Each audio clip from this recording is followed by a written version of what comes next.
Oh, aleluia. Aleluia. Glória a Deus.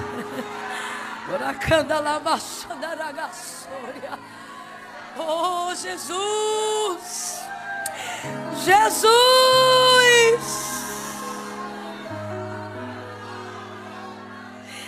Jesus, nós chamamos Jesus.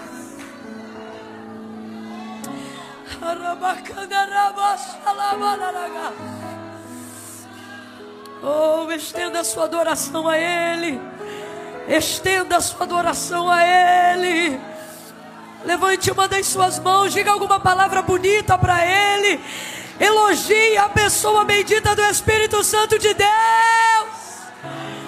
Diga para Ele que Ele é a força da sua vida. É Ele quem te dá a paz que a tua alma tanto almeja.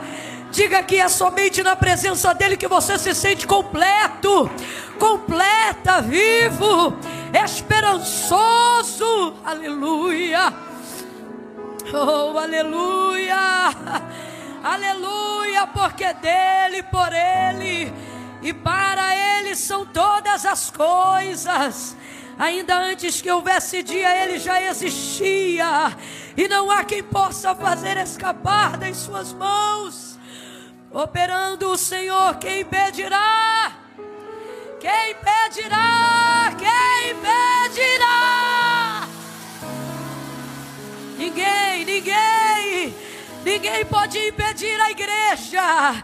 Ninguém pode impedir o nome de Jesus de ser exaltado acima de todo nome. Ninguém. Agindo Ele, quem impedirá? Agindo Ele, quem impedirá? Agindo Ele, quem impedirá? Oh, a depressão não é mais forte do que Ele. A crise de ansiedade não é mais forte do que Ele. A síndrome do pânico não é mais forte do que Ele. O divórcio não é mais forte do que Ele. A perseguição não é mais forte do que Ele. Ele é Rei dos reis, Senhor dos senhores, resplandecente estrela da manhã, aquele que era, aquele que é e aquele que há de vir. Ele é o Deus de Boston, Ele é o Deus do avivamento, Ele é Rei dos reis, Ele é Senhor dos senhores. Eu estou sozinho aqui, ou mais alguém consegue levantar as mãos e adorá-lo comigo nesta noite? Renda graças a Ele. O mesmo ontem, o mesmo hoje e o mesmo eternamente. Santo, santo, santo, santo, justo, fiel, digno, digno. Você tem duas opções nessa noite: me ver adorar ou adorar também. Se eu fosse você, eu aceitava a segunda. Porque enquanto você o adora, Ele te renova. Enquanto você o adora, Ele te sara. Enquanto você o adora, Ele te toca.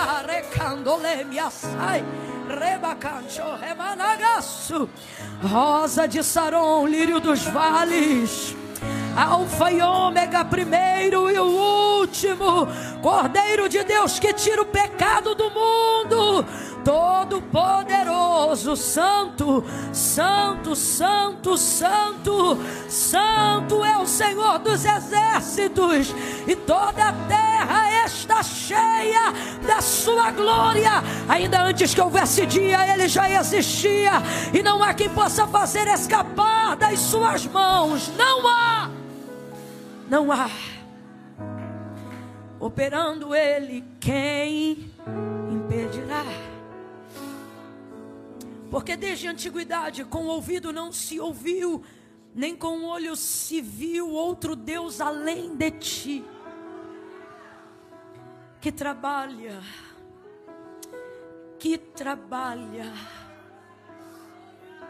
quem tira férias é você. Deus trabalha.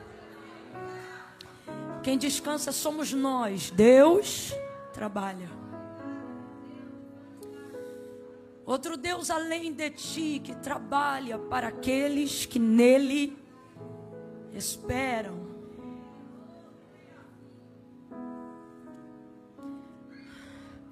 O expediente de Deus é para aqueles que esperam nele.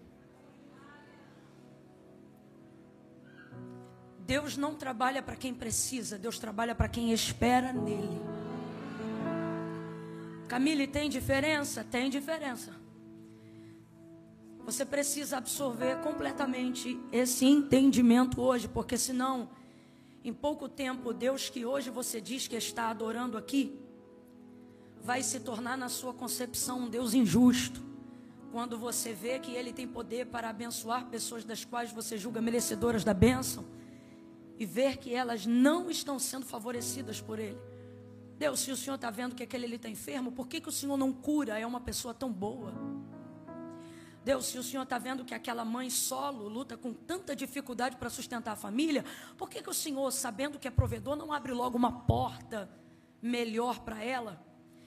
Então, se você não compreender que a mão de Deus se move por expectativa e não pressionada por necessidade, se você não entender isso, o Deus que hoje você diz adorar nesse culto aqui desta noite, em pouco tempo você se virará contra Ele,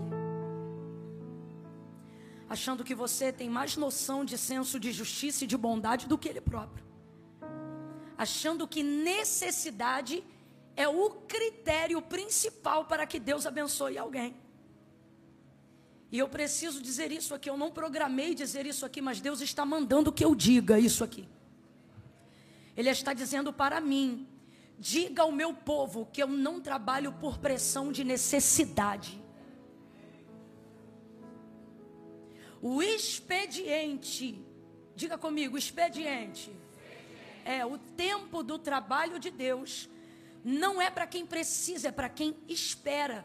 Mas como que espera? Passivamente? Não. Para quem cria expectativa. O que é isso? O tempo de Deus é para quem desenvolve fé. Fé. O que é a fé? Prova das coisas que se não veem, certeza das coisas que se... Então Deus trabalha para quem? Para quem tem fé. Vamos lá?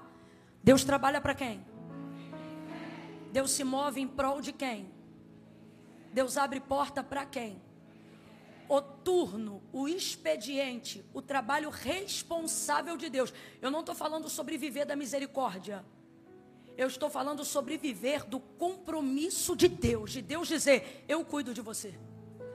Eu cuido dos teus filhos. Tua casa é minha responsabilidade. Teus boletos também são meus. É disso que eu estou falando, de expediente. Isso é para quem tem fé. Não é para quem precisa, é para quem espera nele. Quem está entendendo, diga amém. Esse Deus está trabalhando por nós em pleno sábado. Camila, mas eu ouvi dizer que no 7º dia ele descansa. Foi assim lá no Gênesis, e Deus fez isso para nos dar exemplo. Mas depois daquele dia, nunca mais. Olha para o teu irmão e diz, nunca mais. Nunca mais. Olha o que o texto diz, porque desde a antiguidade, com o ouvido não se ouviu, com o olho não se percebeu, outro Deus além de ti, que trabalha por aqueles que nele... Jesus vai ser assunto aos céus. Vai pegando sua Bíblia aí, permaneça de pé. Jesus vai ser assunto aos céus e antes de ir, vai preparar seus discípulos para essa despedida. E olha o que Jesus vai dizer. Meu pai trabalha até agora. Qual é a impressão que você tem quando Jesus fala isso? Meu pai trabalha até... A impressão que você tem não é que ele não parou? Sim ou não? Sim ou não?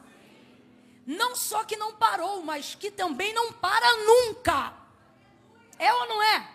Ele diz assim, eu vou para o meu pai porque meu pai até agora trabalha e eu também trabalho. Então, de cara, irmão, essa palavra serve muito para a galera que está aqui na América correndo atrás de trabalho. Seu trabalho não é justificativa para você não servir a Deus. Jesus está dizendo, entenda, é como se ele dissesse, eu duvido que vocês trabalham mais do que eu, e eu trabalho até agora.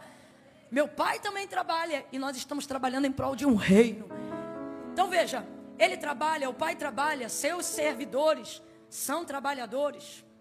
Então a impressão que você tem é que ele não para, e de fato, ele não para.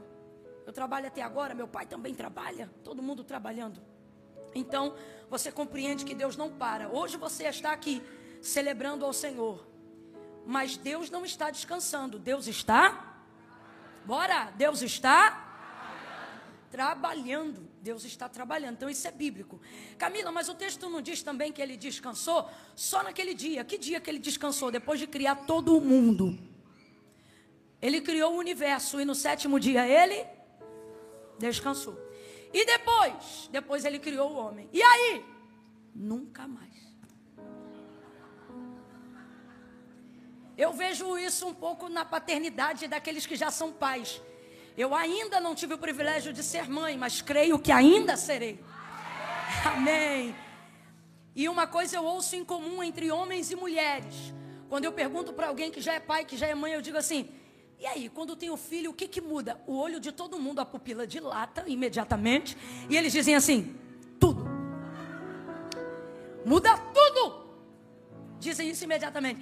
Eu tenho para mim que isso é um princípio divino, que isso também aconteceu com Deus.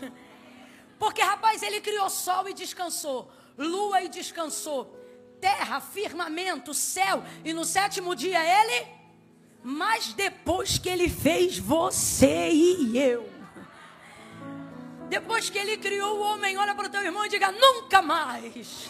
Você não falou, semeou, diga: nunca mais. Ele descansou, para que você pudesse descansar. Você pode bater no ombro de alguém e dizer: calma, Deus está trabalhando.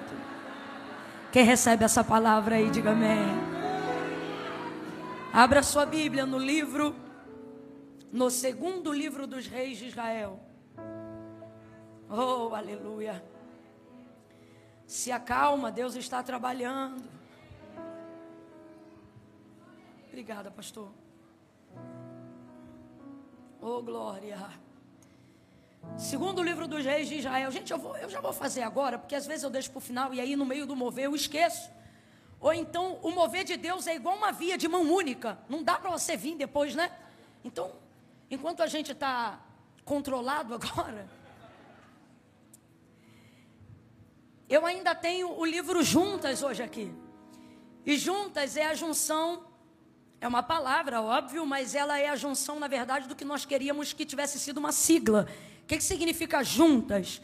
Jesus uniu o nosso tempo para avivamento e salvação. Por isso ficou juntas. Esse é o propósito da nossa unidade. Por isso nós nos juntamos. E aí dentro desse propósito, cada uma, na escrita desse livro, desenvolveu um capítulo na área que Deus lhe moveu para aquilo. Eu falo sobre como se tornar uma voz do futuro, uma voz profética. O meu capítulo chama-se A Voz do Futuro. Parece até aquele filme, né? Mas foi uma direção que Deus me deu. A palavra de Deus, Billy Graham dizia que ela era mais atual do que o jornal de amanhã, né? Então a voz do futuro fala como você precisa se comportar para se tornar uma voz profética. Olha para cá. A voz profética não é a mesma coisa de ter um exercício de ministério profético. Todo cristão deve ter uma voz profética. Aprender como é que se manifesta uma palavra intencional de fé. Trazer do mundo espiritual algo para o mundo físico, material. Então, utilizando o crivo da palavra, eu te explico como que isso é feito de maneira didática. Camila, você está dizendo que depois que eu ler esse capítulo, eu vou saber como profetizar? É exatamente o que eu estou dizendo. O profeta não inventa, o profeta precisa ter a capacidade de reproduzir aquilo que Deus já disse. Logo, você pode profetizar, desde que você saiba o que Deus falou, o que Deus disse. E qual é a maior profecia? Onde ela está? Na minha boca? Na palavra de Deus. Então é nesse sentido, ok?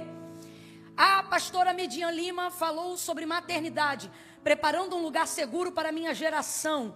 Quem é mãe aí, diga glória. Quem ainda não é, mas um dia quer ser, diga aleluia. Tamo junto. Então isso aqui, o capítulo da Midian, ela conta uma experiência que o filho dela do meio quase teve de morte. E aí ela traz essa experiência, esse testemunho, e fala como Deus dirigiu e o que Deus queria dizer com aquilo para ela. E ela mudou um comportamento dentro de casa, compreendendo que ela precisava proteger a família dela, compreendendo que quando ela protege a casa dela, ela não protege só a casa dela, ela protege uma geração inteira. Então ela explica isso, e isso é uma visão de Deus, porque Deus, quando chama Abraão, você lê a Bíblia e vê um homem, sim ou não? Mas Deus, quando olha para Abraão, não vê um homem, vê uma nação. Então ela fala sobre isso aqui. Alguém aqui conhece a pastora Raquel Lima? Rapaz, a Raquel não finge, ela é aquilo mesmo. Então o capítulo dela chama-se Dançando na Chuva. A capacidade de preservar a alegria nos momentos de dificuldade. A Raquel é a pessoa mais constante que eu conheço. O pau tá quebrando. E ela tá aqui, ó. Mano, a mulher tsunamita, aquela do Vai Tudo Bem, tem ódio da Raquel. Dizendo, quem é essa que quer tomar meu lugar? Então ela ensina que a alegria do Senhor, que é a nossa força, não é a nossa, é a do. E aí ela te ensina como ter a alegria do e não depender mais da sua para ser feliz. Não é porque é minha amiga não, mas o capítulo dela, sem dúvida, é um dos mais desejados. Ela arrebentou a boca do balão. Aí, ó. Pronto. E no último, Gabriela Lopes. Ela fala sobre romper. Como romper para entrar no novo. Camila, por que você está usando esse tempo para falar isso? Porque de verdade, eu não quero que você leve só para me abençoar. De verdade, irmãos, o Senhor tem nos abençoado. Só que a bênção, a Bíblia diz que é uma via de mão dupla. Então, se é para levar para decoração, não leva. Compra um troço ali na TD Maxx. Hoje eu fui lá, coisa mais linda. Quase chorei. Dá vontade de levar papel de presente para o Brasil. É um negócio de louco. Mas não, Camila, eu entendo que vai agregar conhecimento, valor. Leva e leia, porque esse livro foi ungido para que quem nunca conseguiu ler nada consiga ler ele inteiro. Diante de Deus, essa foi a oração e a unção que a gente derramou sobre esse livro. Então a Gabriela fala sobre como romper o novo. Camila, como romper o novo eu não preciso saber não. O novo chega, tá tudo bem, é aí que você se engana. É a parte mais difícil. Por quê? Porque você é bom de luta, você é bom de peleja. Você é bom de desconfiar, de ficar armado. Quando a bênção vem, você suspeita do cenário, do cumprimento da promessa. Porque o tempo da bênção não se compara ao tempo da luta. Vamos falar a verdade? O que dura mais? O tempo da bênção ou o tempo da luta?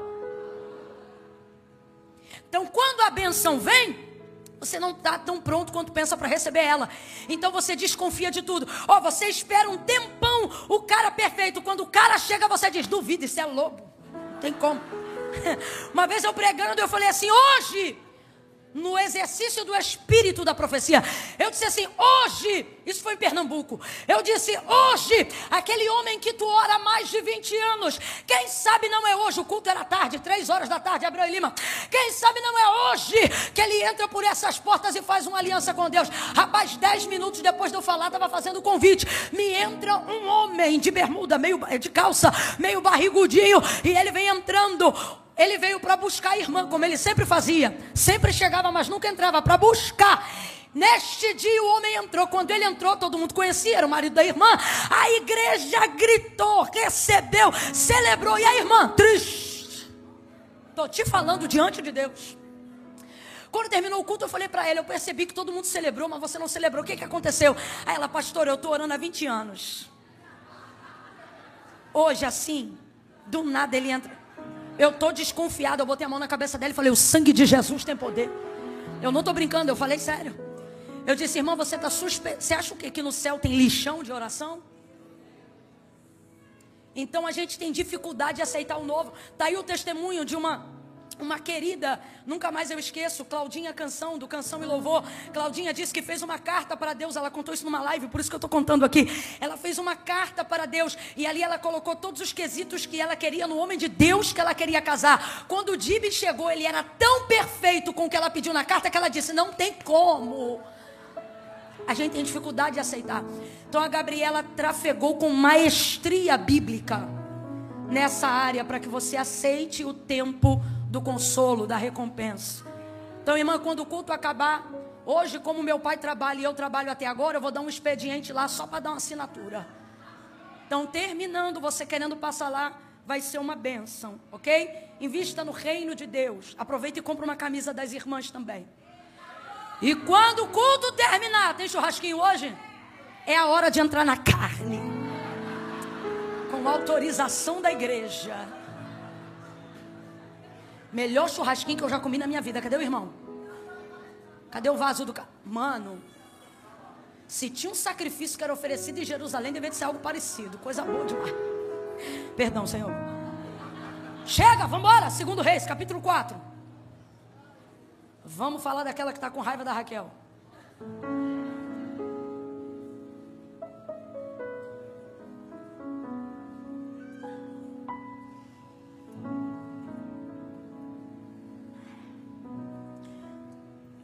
Segundo livro dos Reis, capítulo 4, versículo 8 em diante. Quem achou, diga amém.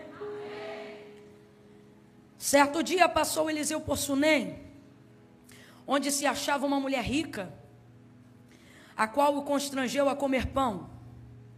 Daí, todas as vezes que passava por lá, entrava para comer. Ela disse a seu marido certo dia: vejo que este que sempre passa por nós é santo homem de Deus. Vejo que este que sempre passa por nós é o que, gente? Façamos-lhe em cima um pequeno quarto, obra de pedreiro, e ponhamos-lhes nele uma cama, uma mesa, uma cadeira e um candeeiro. E quando ele vier à nossa casa, se retirará para ali. Um dia, vindo ele para ali, retirou-se para o quarto e se deitou. Então disse ao seu moço Geazi: chama a sunamita. Chamando a ele, ela se pôs diante do profeta, e este dissera ao seu moço: diga-lhe assim, tu tens nos tratado com tanto zelo, tanta abnegação, que se há de fazer por ti? Haverá alguma coisa que se fale em favor de ti ao rei ou ao comandante do exército? E ela respondeu: habito no meio do meu povo. Então disse o profeta: que se há de fazer por ela? E Geazi respondeu: ora, ela não tem filho, e o seu marido é avançado em idade. Disse Eliseu: chama ela. E chamando a ela, ela se pôs à porta, e disse-lhe o profeta: por este tempo, daqui a 1 ano, abraçarás a um filho. E ela disse: não, meu senhor, homem de Deus, não mintas a tua serva. Porém a mulher concebeu, deu à luz a um filho, no tempo determinado, no ano seguinte, como Eliseu lhe dissera. E você diz? Amém. Senta dando glória a Deus aí.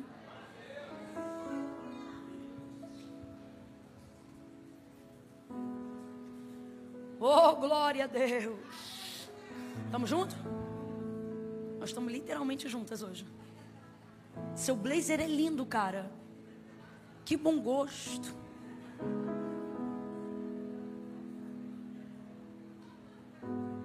Entendeu agora, né? Tu é devagar. Aleluia. Oh, glória. Ainda tem uma ainda bem que eu vim aí, Jesus. Irmãos, eu havia separado uma palavra que estava em Gênesis e estava pedindo de Deus confirmação, e o Senhor confirmou a palavra que Ele queria, não a que eu escolhi. E por isso 2 Reis, capítulo de número 4. Se for da vontade do Senhor, amanhã à noite, permitindo Deus e eu tendo a oportunidade de ministrar novamente, eu vou dar continuidade ao mesmo texto. Ao mesmo texto. Então, se hoje Deus falar com você alguma coisa dentro desse texto, não encerre a conversa com Deus pela metade. Venha amanhã à noite e ouça o restante. Você que pode. Se não, saiba que hoje, certamente, Deus já tem uma palavra diretiva para você naquilo que vai ser dito. Mas o Senhor aqueceu demais o meu coração aqui nesse contexto, para que hoje nós entendêssemos a necessidade de que o tempo requer santidade da nossa vida. Essa mulher aqui, ela é uma mulher muito cooperadora. O texto diz que ela era uma mulher rica, mas também diz que ela era generosa. E necessariamente essas palavras não andam sempre juntas, porque uma coisa é ser rica e outra coisa é ser generosa. Nem todo mundo que é rico é generoso, e nem todo mundo que é generoso, pelo contrário. As ofertas mais significativas que eu já recebi da minha vida não foi de gente que me deu do que sobrava, mas de gente que repartiu o que tinha, para que eu tivesse também. Então, isso é generosidade. Mas no caso dela, ela é uma privilegiada, porque ela é as duas coisas. Ela pode ser generosa com vontade, porque ela é rica com vontade. Ai, gente, isso aqui é salvação, é glória pura. E ela é assim, uma mulher generosa, e ela cuida das pessoas ali da região, e ela atende demandas sociais. Estou falando na nossa linguagem para a gente entender. Ela tem empatia, ela se importa com o próximo. E dentro de um contexto cultural, só para eu ter certeza que você está me acompanhando, dentro de um contexto cultural, essa mulher foi treinada na cultura de Israel. Qual é a cultura? Aquela que o autor da carta aos Hebreus vai revelar lá na frente, quando ele diz que Israel recebia em casa até anjos, por causa da cultura da hospitalidade. Cultura essa que Deus já havia instruído, desde que eles ainda eram o povo hebreu saindo da terra do Egito, para que este povo fosse caridoso com o estrangeiro, fosse empático com o órfão, com a viúva, com o necessitado, e pudesse dar subsídio, cobertura.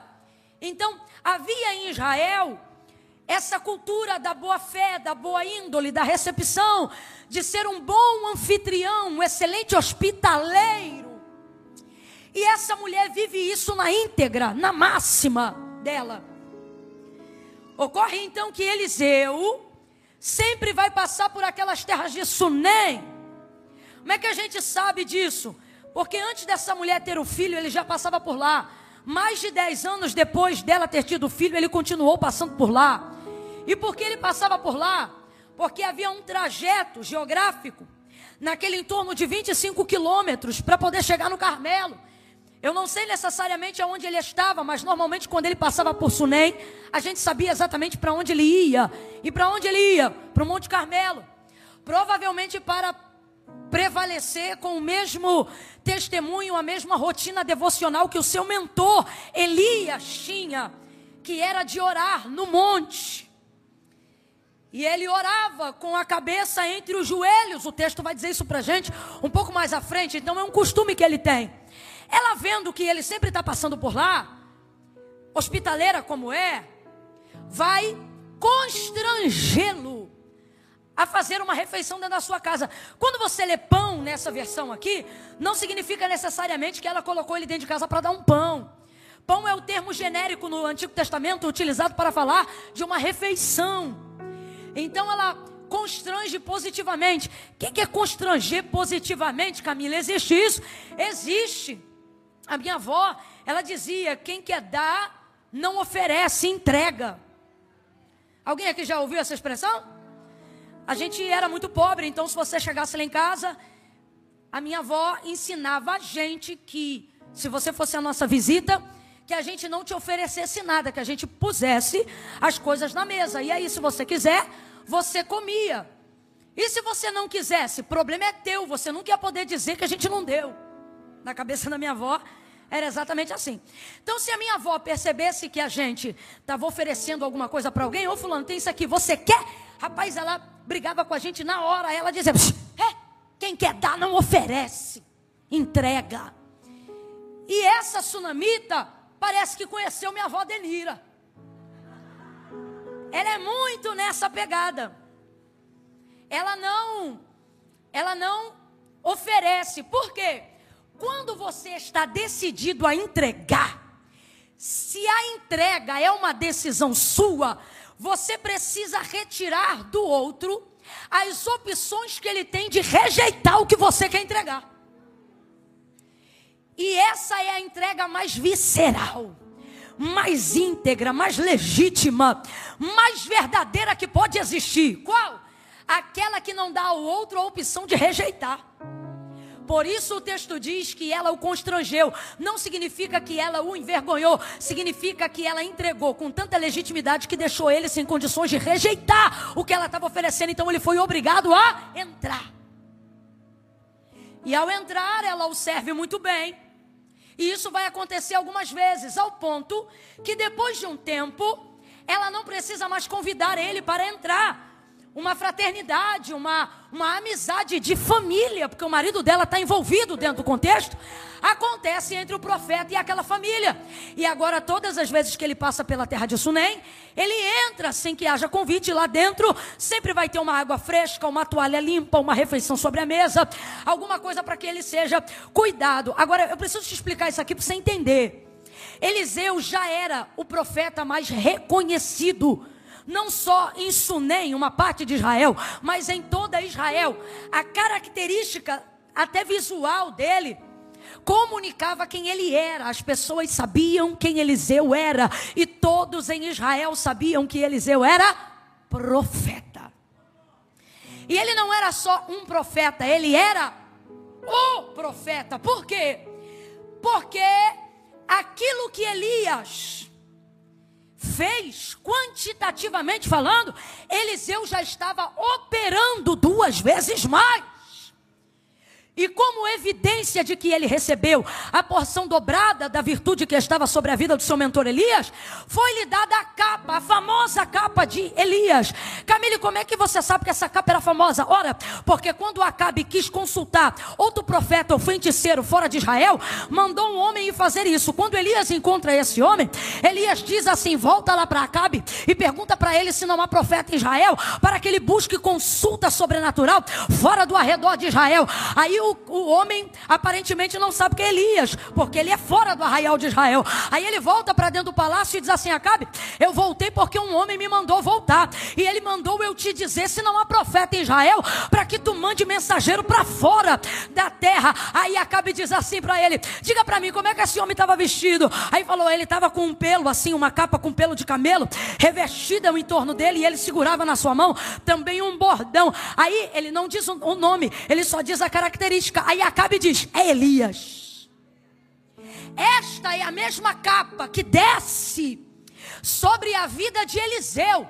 Eliseu sai com o bordão, com a capa e com o moço do profeta, igualzinho tinha Elias. Pena que Geazi não era crente igual Eliseu.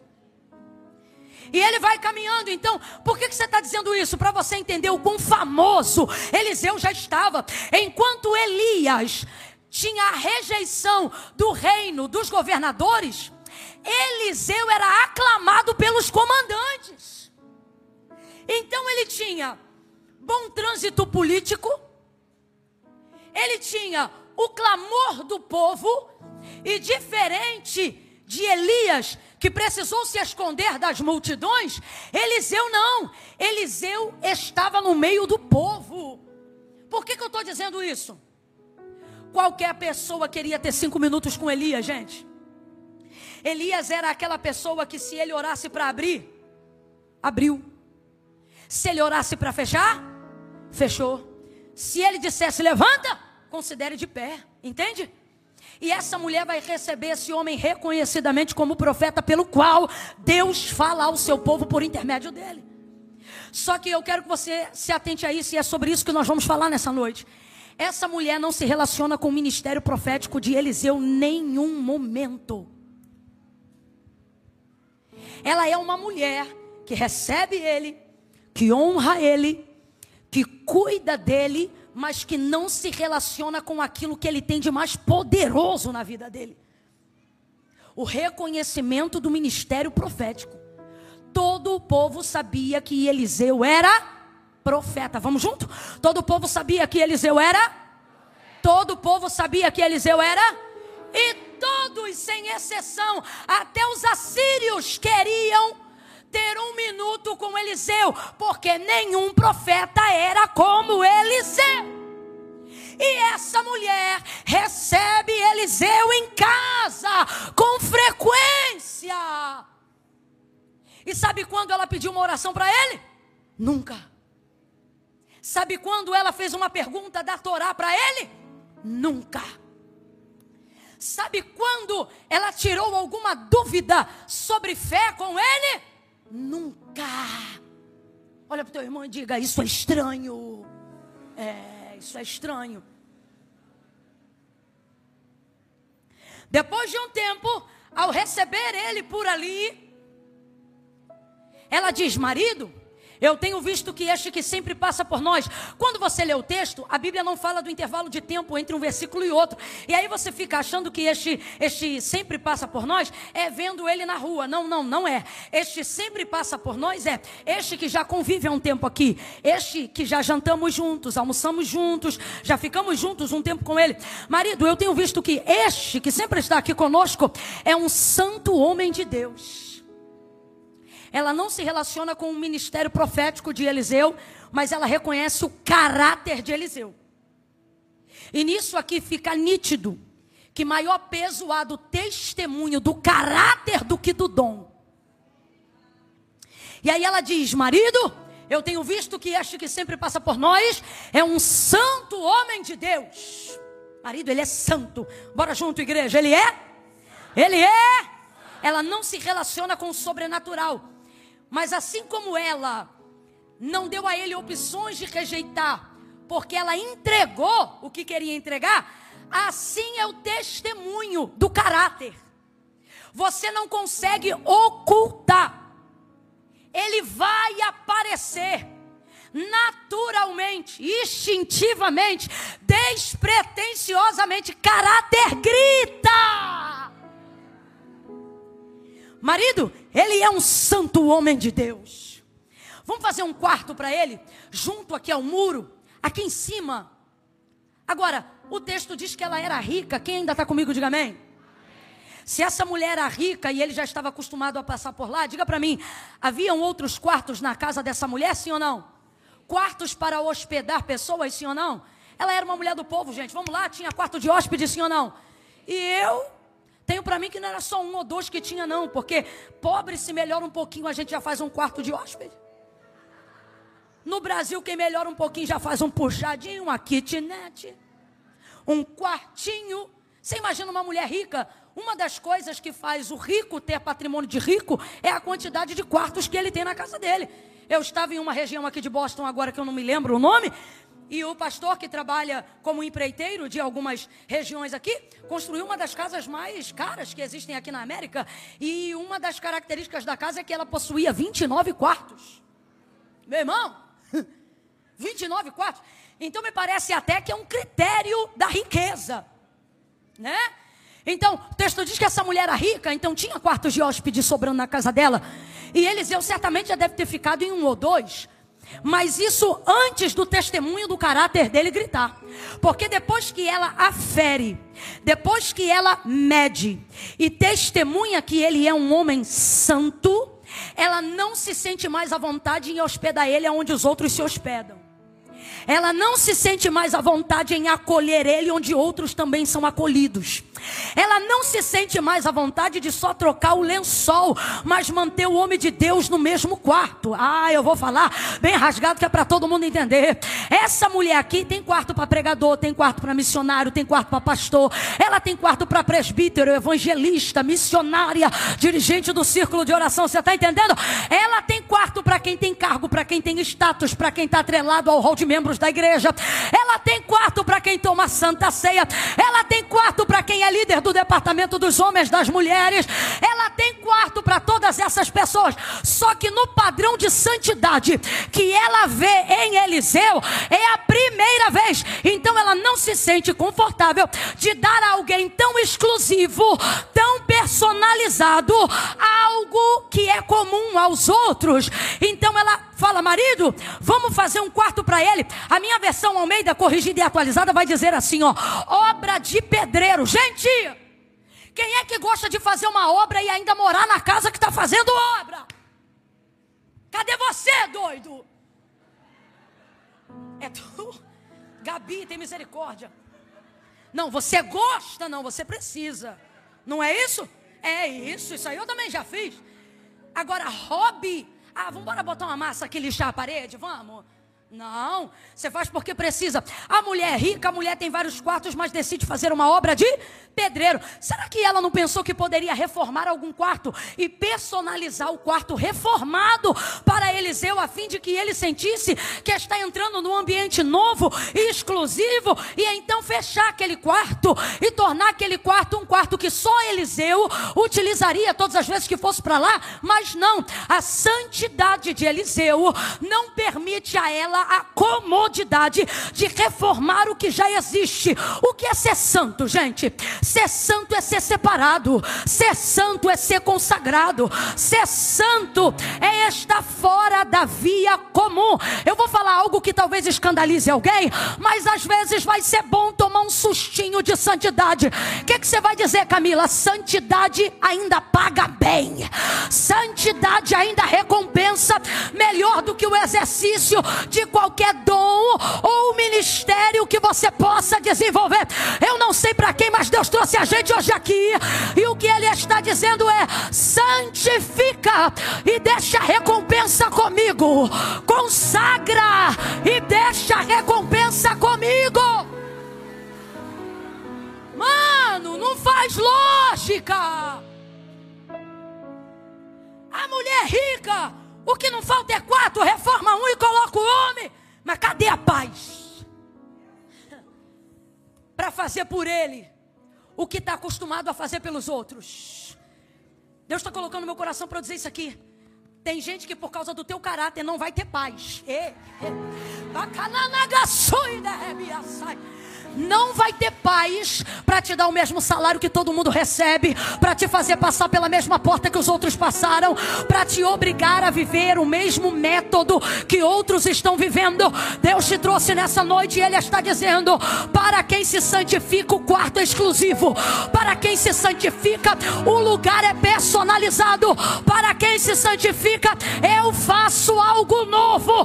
Para quem se santifica, a geografia é nova. Para quem se santifica, o jeito é novo. Deus está dizendo: eu vou te dar um acesso novo em um lugar antigo. Eu vou fazer de um jeito que você ainda não provou.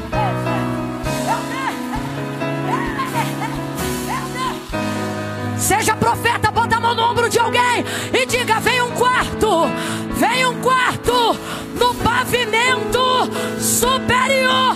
Deus vai te colocar num lugar alto, num lugar estável, num lugar de segurança, com caráter, com caráter, com caráter e com santidade.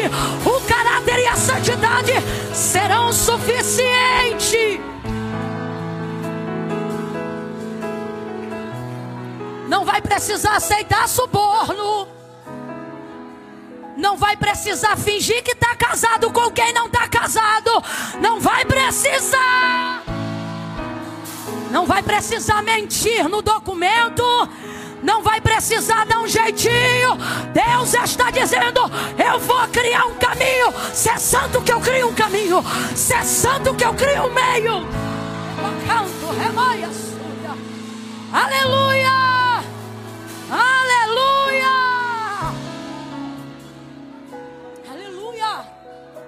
Agora, vamos lá. Camila, eu não sei se vale a pena pagar o preço, né? De santidade. Irmãos, você já percebeu como Satanás quer colocar a santidade e a religiosidade no mesmo plano? Como se uma fosse espelho da outra. E não tem nada a ver, mas por que Satanás trabalha com esse sofisma? Para fazer você acreditar que ser santo não é atraente. Que ser santo não é interessante. Que ser santo fará de você endurecido, robustecido, segregado pejorativamente. Só que isso é uma mentira. Se você olhar para o texto de Daniel, só um exemplo de santidade. Se você olhar para o texto de Daniel, você vai ver que ele assenta no coração dele. Os amigos fazem igual, mas fazem por influência e não por imposição. Veja como santidade é atraente. Ele decidiu no coração dele, ele não falou que ninguém tinha que fazer. Quem fez foi ele. E ele comunicou o que ele havia decidido no coração dele para os amigos, que eram cativos com ele na Babilônia, outros príncipes cativos de Judá. E decidiu, assentou no seu coração, não se contaminar com o manjar do rei. O vinho que ele bebia, a comida que ele comia. Uma decisão que ele tomou. Aí, ele vai orar ao Deus de Israel e vai dizer: Senhor, me dá graça diante do chefe dos eunucos. Ele queria se santificar. E ele não queria se santificar para punir, para ser o mais maravilhoso. Não. Ele só queria se santificar para, mesmo distante da terra santa, continuar sendo santo para o seu Deus na Babilônia. Então, o texto diz que Deus deu a Daniel graça. Que é isso? Favor. Eu vou falar rasgado que é para todo mundo entender. Fez com que Daniel começasse a carregar dentro de si, nos olhos, na face, algo invisível, porém real, chamado carisma, convencimento do Espírito Santo. O que isso significa? É gente que diz não para todo mundo, mas se tu tiver a graça, a pessoa olha para você e sim. Ela não consegue dizer não para você. Fez isso com ele. Deus fez isso com Esther também. Eu não sei por que sempre pega uma menina mais bonita da igreja para fazer a Esther na peça. Rapaz, isso não está na Bíblia. O texto não diz que ela era mais bonita. Pelo contrário, no Império Medo-Persa, com todo respeito, falando a nível de características biológicas, dificilmente uma judia superaria os traços de uma mulher do Império Medo-Persa.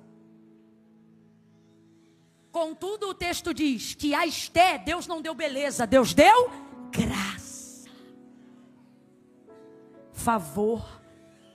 É por isso que tu vê gente que não canta cantando, tu vê gente que não prega pregando, tu vê gente que não é líder pastoreando com excelência. E isso buga a nossa mente, porque o mais feio, porque o mais cabeçudo, porque o outro nem é assim, nem é assado. E Deus dizendo, não tem beleza, ainda não tem muita sabedoria, ainda tem muito polimento, mas graça eu já derramei desde o primeiro dia. Eu amo esse Deus que confunde a gente, né? Graça. Aí Daniel recebeu esse favor de Deus. Quando ele foi falar para o chefe dos eunucos a experiência que ele queria fazer, ele disse: olha, eu peço-te 10 dias que se nos deem legumes a comer e água a beber, e então o Senhor veja a nossa aparência diante de ti. Se o Senhor julgar que a gente está melhor e não pior, mantenha essa dieta para a gente. Ele diz: ok, eu vou fazer isso. 10 dias, dá legume e água, legume e água, legume e água. Cabo final de 10 dias, quando percebeu que os outros, que comiam a porção do manjar do rei, comiam a carne, o vinho, e, enfim, os banquetes reais, estavam de um jeito, mas Daniel e seus amigos estavam melhores. O texto diz que Daniel e os seus amigos estavam melhores, mais bonitos, mais fortes, mais saudáveis, mais atraentes. Ao ponto que muita gente passa batido por cima do texto, mas há algo ali que eu acho fantástico. O chefe dos eunucos pega a dieta de Daniel e dos amigos e bota nos outros. É como se ele dissesse assim: agora vocês vão comer também o que eles estão comendo. Por quê? Porque o que eles estão comendo deixou eles melhor do que vocês. E como daqui a 1 ano, daqui a 3 anos, todo mundo vai ter que aparecer diante do rei, ele não quer uma categoria boa e a outra ruim. Como essa foi a que sobressaiu, agora tome legume também. Tome água também. Mas e um vinhozinho? É água. Para mim, a luta contra a vida de Daniel já começou ali. Os caras que viraram conselheiro depois, desgraçado, nunca mais eu tomei vinho por causa daquele dia que você... Sou eu que estou falando isso, tá? Aí veja, o caldeu não é espiritual, irmão. Caldeu, para nós hoje aqui, aplicação, simbologia, tipologia de gente do mundo. Não tem o Espírito de Deus, mas a santidade é algo que pode ser aferido até por um carnal. A espiritualidade é algo que só pode ser aferido por um espiritual. Mas a santidade é algo que pode ser atestado até por um homem carnal. Até por um homem natural. Você vai encontrar ao longo da sua jornada, se você for um santo homem de Deus, se você for uma santa mulher de Deus, gente que não vai saber o porquê você é assim, mas vai te respeitar. É gente que normalmente diz assim: eu não sei porque eu me arrepio quando estou perto de você.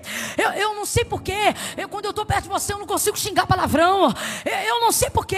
Mas quando, olha, não mexe com fulano não. Eu não sei o que fulano tem, mas fulano é diferente. Até o carnal. O caldeu vai atestar a santidade, a performance melhorada de Daniel e dos amigos dele. E ali a gente começa a ver um padrão de santidade sendo desenvolvido na vida de Daniel. E isso não deixou ele mal. Isso não só deixou ele bem, como deixou bem os seus amigos, como se tornou influência para os outros que estavam ao redor dele. Mas o que Satanás quer fazer com a igreja? O que Satanás quer fazer com a gente como pessoa? Ele quer tentar incutir na nossa mentalidade que santidade é retrógrado, que santidade e religiosidade são a mesma coisa, que quem é santo é otário ou é hipócrita incubado. Então ele começa a colocar na nossa cabeça que quanto menos santo você parecer, mais pessoas você vai ganhar. Que quanto mais descolado você parecer, mais bacana a aparência da igreja vai ter. Só que o que Deus está dizendo pra gente é que a santidade mentirosa, ela traz mais dano do que o pecado verdadeiro. Mas a santidade verdadeira é mais atraente do que qualquer desejo pecaminoso. É isto que a santidade prova. Daniel não ficou pior enquanto se santificava. Daniel ficou melhor. Abre essa boca em nome de Jesus. Daniel não ficou pior enquanto se santificava. Daniel ficou melhor. Santidade te melhora. Santificação te promove. Que Deus conceda a você ainda esse ano bênçãos das quais o ministério que você tem não justifica. Bênção das quais, eu estou profetizando, o dom que você tem não justifica.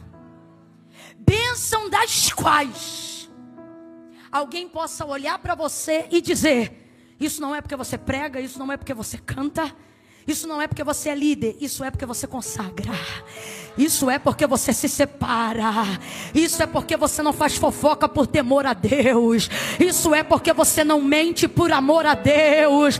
Isto é porque você rejeita o pecado para manter a comunhão com o Espírito Santo. Isto é porque você deseja ter mais intimidade com Deus do que amizade com o mundo. Que Deus te conceda bênçãos que só a santidade possa respaldar. Porque essa bênção é permanente. Se eu dependesse de datas para pregar para viver, morreria quando não tivesse datas para pregar para viver. Mas se desejo ter uma vida santa, Deus me sustenta, independente das datas que os homens me concedem ou não. O que você está dizendo, Camila? Estou usando o meu exemplo, mas você pode aplicar o seu. Talvez você diga: trabalhando num trabalho artesanal que você ofereça aqui na região, sei lá, mecânico de um carro, criador de alguma peça, eu não sei o que você faz. Talvez um trabalho mesmo que você tenha, um serviço que você preste na empresa que você trabalha, e vez ou outra, se você não vigiar, você diz assim: tal coisa me sustenta. Pois você deveria dizer: trabalho em tal coisa, mas quem me sustenta é Deus. Agora, são todos que podem dizer Deus me sustenta? Não, porque ser sustentado por Deus também requer oferecer a Ele um expediente de santi. Por isso que tem gente preferindo ser humilhado na mão do homem, porque não passaria na entrevista de emprego com Deus. Mas eu quero te incentivar hoje a fazer uma entrevista com Deus a partir de hoje. E eu não estou falando sobre viver integral no ministério, porque eu estou aqui pregando nessa noite que o teu caráter te dará mais respaldo do que o teu exercício ministerial. Então não fique pensando que eu estou falando sobre segurar microfone. Eu estou falando sobre ser pregador mesmo quando tua boca não estiver aberta. Eu estou falando sobre ter um testemunho tão forte que lá no banco onde você trabalha, lá na casa onde você limpa, lá no local de trabalho que você presta serviço, isso alguém perceba quando ele passa por aqui. Algo diferente fica nesse lugar. O que é isto? O que é isto?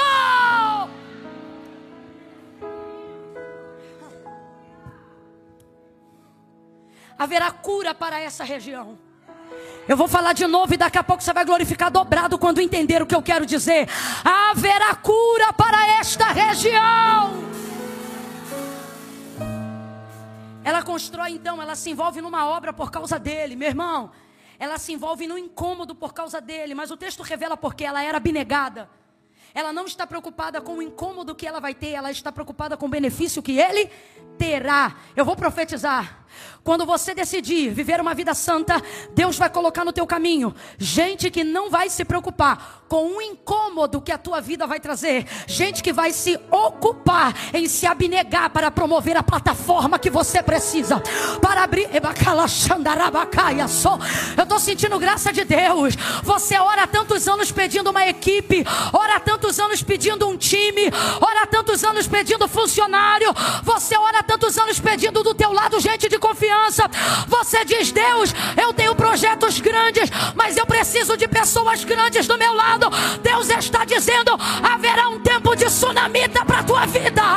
Eu vou colocar gente abnegada no teu caminho, gente que não vai querer sugar teu ministério, gente que vai te dar plataforma para exercer aquilo que Deus colocou sobre você. Ela entra numa obra, completa aí para mim por favor. Ela entra numa obra, vai encher a casa de poeira, de pau, para poder fornecer para ele a independência, a liberdade que ele precisa para ter o descanso que ela imagina que é ideal na casa dela para ele. Ela quer dar a ele independência. Eu declaro, irmãos, que para aqueles que decidirem consagrar ao Senhor, Deus vai botar no teu caminho gente que não vai te usar, gente que vai te dar liberdade para ser usado por Deus. Aí ela constrói um quarto e talvez você lê o texto comigo e diga: Camila, a mim não parece interessante porque o texto diz que o quarto era pequeno. Só que não é sobre o quarto ser pequeno, é sobre a posição privilegiada do quarto. O texto sugere que a arquitetura da casa é linear e só um quarto está em cima. É o de quem? É o de quem? Eu já tive o privilégio, por bondade e misericórdia de Deus e do ministério que o Senhor tem me confiado, de ficar em alguns lugares muito bonitos. Mas eu percebi algo em comum entre alguns hotéis desses lugares mais bonitos. Por exemplo, há muitos lugares que, se te derem uma visão privilegiada da cidade ou de um ponto turístico, o quarto se torna mais caro à medida que ele sobe. Agora, eu fiquei assustada porque às vezes o do primeiro andar é exatamente o mesmo tamanho do superior. E aí você pergunta: por que é igual? É a mesma cama, a mesma mesa? Rapaz, você olha para o quarto, é igual. Só que o valor da diária é o triplo, é o quádruplo. E parece que quanto mais sobe, mais caro vai ficando. E aí, certa feita, eu perguntei para a recepcionista, eu ainda muito simples, não entendia, e ela disse que o quarto não era cobrado o valor mais caro pelo tamanho, mas pela posição. Porque a vista, e nunca mais eu vou esquecer esse termo, porque a vista é privilégio. Marido, façamos um quarto em cima, junto ao muro da nossa casa. Deus está dizendo: aquele que consagra não fica na linha comum horizontal. Rapaz, você está entendendo que ela está pegando o subsídio dela, as posses dela. Você está entendendo que ela está pegando o investimento dela e criando uma plataforma para ele subir. Ela está criando um jeito para ele ir para uma posição privilegiada. Rapaz, se isso não é honra, eu não sei mais o que é. Ela poderia, na perspectiva de honrá-lo moderadamente, pensar assim: a gente reforma a nossa suíte e a gente faz o nosso quarto uma suíte nova. Mas não, ele é santo. Para ele tem que ser novo, tem que ser personalizado. E eu quero honrar o caráter santo dele, porque homem como ele eu não vi, é o que comunica.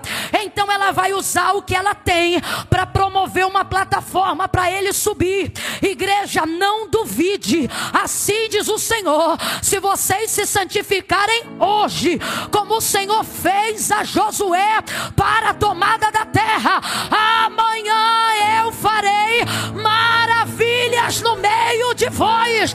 Deus há de levantar gente para investir.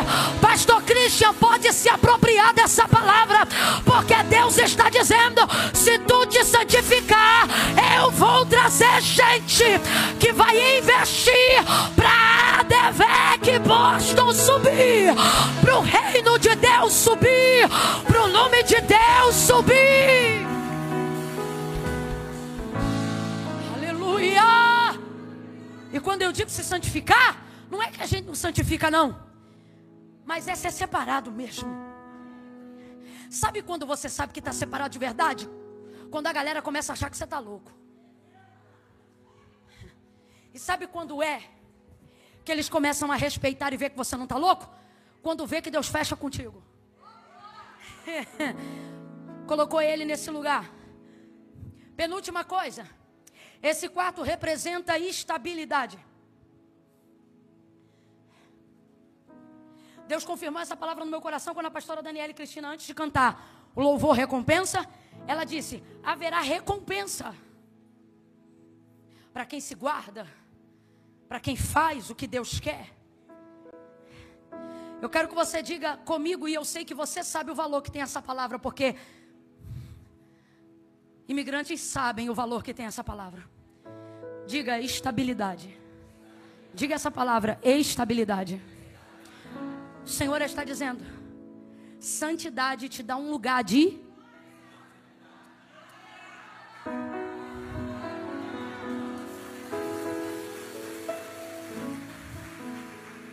aleluia, estabilidade. Ela dá a ele um lugar de estabilidade. Ela dá a ele um lugar de liberdade.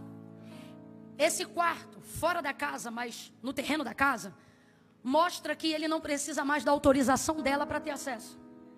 Chegando, ele entra, ele vem. Veja quantas coisas ele conquistou pelo caráter. Visão privilegiada, estabilidade, liberdade, sem ter profetizado uma palavra, sem ter feito uma oração pela mulher, sem ter dito nenhum eis que te digo. Sabe o que pagou a escritura desse quarto? Santidade. Sabe o que tornou ele proprietário da estabilidade e da própria liberdade? Deus nos trouxe aqui nessa noite para dizer: santidade vai construir o chão que você precisa. Santidade vai te fazer latifundiário no terreno que você quer pisar. Santidade vai te dar liberdade que nem todo patrocínio do mundo poderia te dar. Deus está nos chamando a um compromisso nessa noite. Ele está dizendo: a porta da oportunidade para quem quer se santificar está aberta nessa noite. Não é santo para se tornar falso, hipócrita ou pior, arrogante. Ou orgulhoso da própria santidade, porque esse pecado vai levar para o inferno tanto quanto qualquer outro. O orgulho da santidade. Mas para aqueles que desejarem se santificar, vai acontecer exatamente o que aconteceu com Eliseu. Deus vai preparar um lugar para você. E depois, Camila, depois ele vai te usar.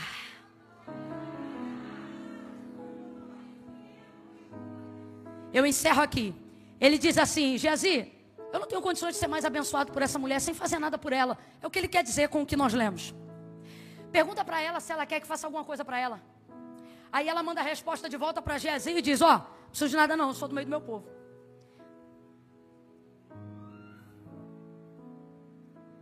Aí Geazi diz assim, ó, isso foi o que ela disse, mas eu percebi que ela não tem filho. Ele diz, chama ela aqui. Quando ela para na porta do quarto que ela construiu para ele, ele diz assim, neste tempo determinado, cabo de 1 ano, tu conceberás e darás à luz a um filho. Ele está dando para ela a mesma estabilidade e a mesma segurança que ela deu para ele. Por quê?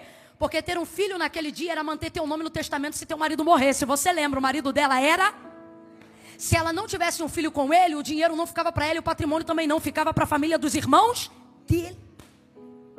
Então, quando ele dá um filho para ela, mesmo ela dizendo que não era o que ela queria, ele também está dando para ela liberdade, estabilidade, segurança, garantindo sua riqueza, sua generosidade, suas posses, sua família.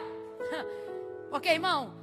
A semeadura você já ouviu, é opcional, mas a colheita é certa, é obrigatória. E você vai colher aquilo que você plantar. Não adianta você plantar limão e querer colher jaca. Mas aqui foi patente, foi nível. Um deu jaca e o outro deu melão. Tudo grande. Pronto, aí ela tem isso. Era para ela dar glória, era para ela celebrar, era para ela dizer, uau, a chance da minha vida, minha história mudou, a ameaça ao meu redor saiu, glória! Mas não, olha o desespero dela, não, meu Senhor, homem de Deus, não mintas. A tua serva, mano, essa mulher está com a cabeça bugada, Dani. Como é que ele é santo, como é que ele é homem de Deus e como é que ele é mentiroso?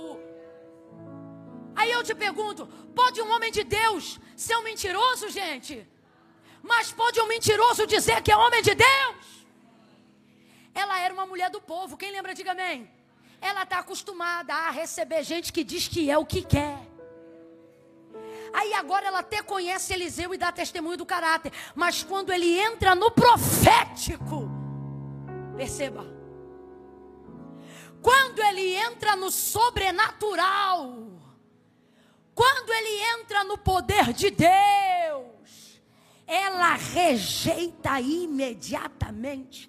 A palavra não é sim, a palavra não é yes, a palavra é não. Ou trauma, ou a crise gritando, não, meu Senhor, homem de Deus, não minta. O que parece que ela está dizendo? Parece que ela está dizendo isso aqui, não estraga a nossa amizade, não tenta apagar o quarto.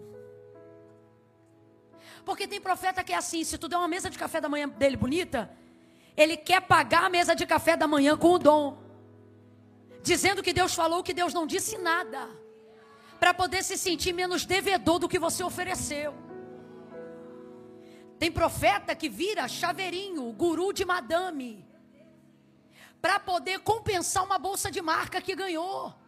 E diz assim, diz o Senhor, quando Deus não disse nada, que é para se sentir menos devedor do presente que alguém quis dar.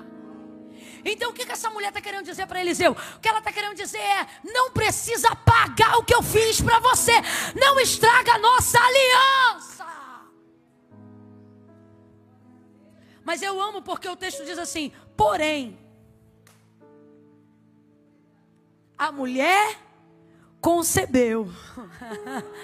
Ei, se você é da região, você vai repetir o que eu vou te mandar dizer agora. Olhe para alguém do seu lado e diga, Boston. Diga, Boston saberá que ainda há profeta santo de Deus. Boston saberá que ainda há profeta. Boston saberá que ainda há homens e mulheres cheios do poder de Deus, que não negociaram o seu dom, que não negociam o exercício da profecia. Agora, Camila, quando é que nós vamos ter abertura para ver o poder de Deus de novo, para ver o sobrenatural de Deus de novo? Profeticamente eu lhe digo, paga preço de santificação, porque daqui a 1 ano Deus vai visitar as sunamitas traumatizadas. Deus vai visitar as sunamitas traumatizadas, os ricos traumatizados, aqueles que ficaram apavorados de terem investido e abençoado gente que só traiu, mentiu, enganou.